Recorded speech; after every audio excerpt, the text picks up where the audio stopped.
It is a fun paradise resort.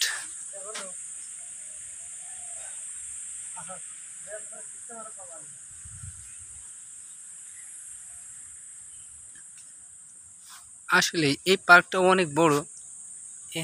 এখানের ভিউগুলো অনেক সুন্দর। এরিয়াটা খুব বড়, এই জন্য ভালো লাগতেছে। ওই সাইডে একটা ঝর্ণা, কিন্তু যাইতে যাইতে অনেক সময় লেগে যাবে। আসলে এখানে প্রকৃতি সৌন্দর্যটা অনেক সুন্দর, ভালো লাগতেছে।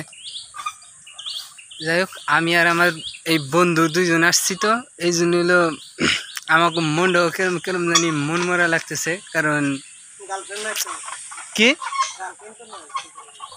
গার্লফ্রেন্ড, যাই হোক, এ একটা পাখি পাখি এ কি দোয়েল দোয়েল পাখি, কি মেঘু পাই মেঘু পাই। ও চোখটা নষ্ট।